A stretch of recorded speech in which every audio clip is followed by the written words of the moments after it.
Brandon, what do Carrie Underwood and I have in common? You will We both. can't wait for Sunday night. I'm not even going to give you an option to answer that, but I can't wait all week for Sunday night. Nice. The LA Chargers are at home against the Cincinnati Bengals. It's going to be a good one. Welcome back to another episode of the BuiBros Football Podcast. I am one of your hosts, Quinn Bowie, and I, of course, cheer for the LA Chargers. And across from me, my brother Brandon. And I cheer for the Minnesota Vikings. Woo, woo, woo. Yes. Woo-hoo. All right. Brandon, let's look ahead. Week 11 matchup, Sunday Night Football. This is a big one. Many storylines, two teams, very different directions right now. But at the forefront of all of this, it goes back to the 2020 NFL Draft. Number 1 overall pick in Joe Burrow against number 6 overall pick in Justin Herbert. They've had some battles in the past, and this is turning out and looking like it's going to be another one. Yeah, it's going to be good. They are a high-powered offense. High-powered offense. And you And guys with are the a great Chargers- defense. The number with one the scoring Chargers defense, right right? now. Say again? Number one scoring defense? Number 1 in scoring defense for the Chargers. We let up 17 last week to the Titans, but there was a garbage time touchdown in there. We have not yet allowed more than 20 points to a team. Where the Bengals, I think they were saying, have scored 21 or more points in like 7+ games this season. So this is going to be a big test for our defense, especially with Joe Burrow back there. What is 9 touchdown passes in the last 2 weeks? Yeah, crazy. Incredible performance. They've got Jamar Chase, who just lit up the scoreboard last week. T. Higgins missed the last 3 weeks with a hamstring injury, but I feel like that's the max amount of time that they wanted him out, unless there was some sort of setback. Otherwise, they would have put him on IR. Right. He could be potentially coming back. Their running back, Chase Brown, Canadian. He's playing lights out football, explosive out of the backfield. Really took Zach Moss out of there even before his neck injury. I'm a little worried, but I do have belief in Jesse Minter and this defense, and of course, in Harbaugh we trust. Mm-hmm. Yeah, it's this is one of those ones where the record of 4-6 of the Bengals, it doesn't feel like it reflects the team so much. They've already had to play the Ravens, who I think are the number 1 team in the league, by the way. They've had to play them twice. Yeah. Which is a very tough thing to do. I don't know if they've had to play the Steelers yet, but again, the Steelers are good. Like, they're in a really tough division, and they're 4-6 right now. The way their offense has been playing, like they have scored the 6th highest amount of points this season, which would, and they're nowhere close to 6th place in the league, right? But their defense has allowed the 29th most points. Yeah, is that right? They're third to last in scoring defense. So they're just on polar opposites, their offense and their defense. And if they can get it on the same page, they're a very dangerous team. But we just haven't seen it yet. Yeah, and it's those polarizing elements to the two main phases of the game. Not a way to win consistent football. I think they started 1-4. They dig themselves into a hole at the beginning of the season. It seems like that's just routine. 0-2, 1-2, 1-3 starts over the last few years with Zach Taylor at the helm. And then they have to play catch up. And they seem to be doing a good job. I believe they got back to 4-4 and then have lost the last 2. It's tough. But like you said, they have been playing some good opponents out there. They played, like you said, the Ravens twice. They played the Eagles. But they've they played the Commanders as well. Oh, and the Chiefs. They've lost to the teams that are clearly better than them, but they beat the teams that they should. But if you look... Oh, sorry, just kidding. They lost to the Patriots. Patriots as well. If you look, though, like the Chiefs lost 25-26, heartbreak. The Commanders lost 33-38. That's still high-powered offense, and this is Yep. when the Commanders were just blowing up. The Panthers 34 points they scored on them. The Panthers suck though. Then 38 against the Ravens. And then for some reason only 17 against the Giants. But their team is like they're looking good, but their defense is allowing way too many points. Way too many points. Yeah, but and this is what makes the matchup a little scary in my opinion because our offense, yes, we scored 27 points and we've been able to score some points, but it hasn't been consistent.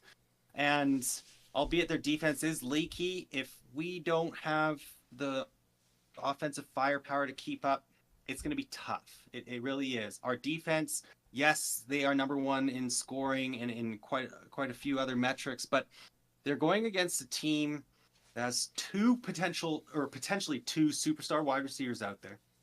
You got MVP playing quarterback against our starting outside corners right now are two rookies, right? Mm-hmm. You've got Cam Ward, you've got Tarheeb Still, maybe Asante Samuel Jr. comes back. Who knows? Maybe Christian Fulton comes back. Who knows?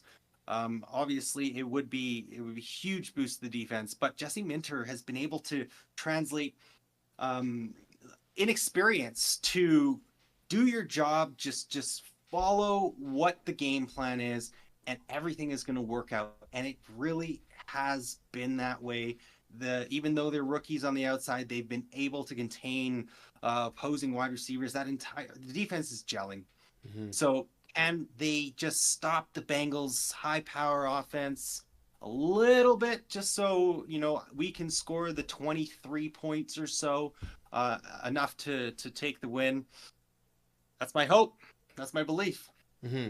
I think that you guys got it too, right? Like, the Bengals, as much as they are scoring a lot of points, they have had a couple of games where they weren't that high powered.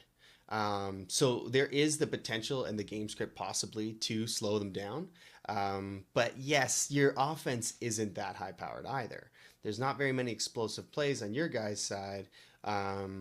So how many points can you guys score? You guys aren't going to be scoring like the 41 points, that it has taken for the Ravens to beat them. The 38 points or 35 points, like.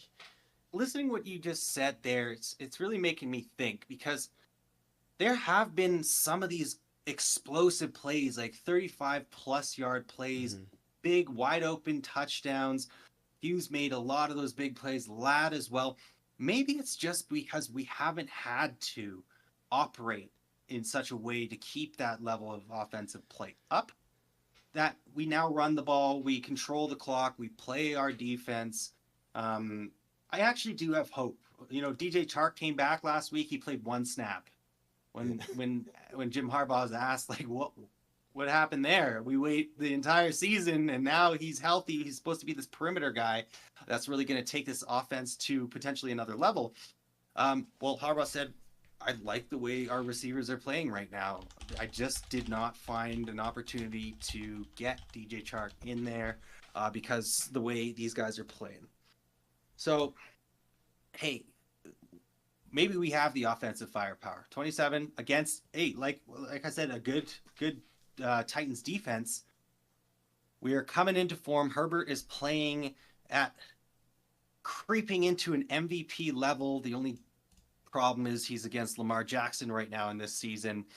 But Brandon, I want to switch to the defense. When I look at the defense over in the Bengals going against that offense, for the Chargers, the big piece there is Trey Hendrickson. This guy is crushing it, 6th rated by PFF standards. Mm-hmm. For edge rushers. He is making his presence known all the time. So it's him potentially going against Rashawn Slater for most of the time over on the left, but they do move him around as well, and he's somebody that we have to look out for. I don't know. The offensive line seems to be working and gelling. They played a heck of a game this last week. They can continue this week. Why not, right? Are you guys fully healthy? Like, is Slater and Alt back? I know they may Slater have been for and a week. Alt are back. Okay. Trey Pipkins, I believe, was injured last week, but Zion Johnson playing lights out. He's getting quite a few shout-outs from Jim Harbaugh, which is nice to see. And then Bradley Bozeman, just protecting Herbert, right? That's all we say. Yeah, That's all we say. Yeah, exactly. But Hendrickson has been very good, and even Joe in this last, I think it was in the press conference, shouted him out too. Saying the way that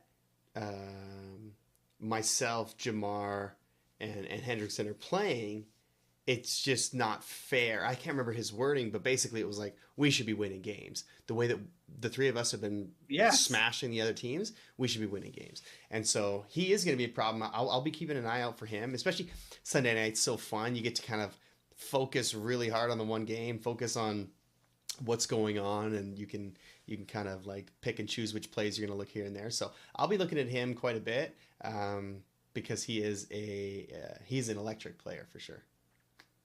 Yeah, it's going to be a great game. Under the lights, Harbaugh against Zach Taylor. It's been like 30 years, I think I read, since the last time they met. They're kids. They're kids on the football field. Oh, really? Yeah, just an interesting storyline there as well. Harbaugh seems to have touched many, many different, players, coaches, teams throughout his career. It's going to be a good one. I do, of course, believe in the Chargers to now go to 7-3, right in time for the Harbowl on Thanksgiving. But how we get there, okay. Chargers at home against the Bengals. This is going to be a higher scoring game. This is going to be the first game that the Chargers give more than 20 points. That is my prediction. But still, we're able to keep up.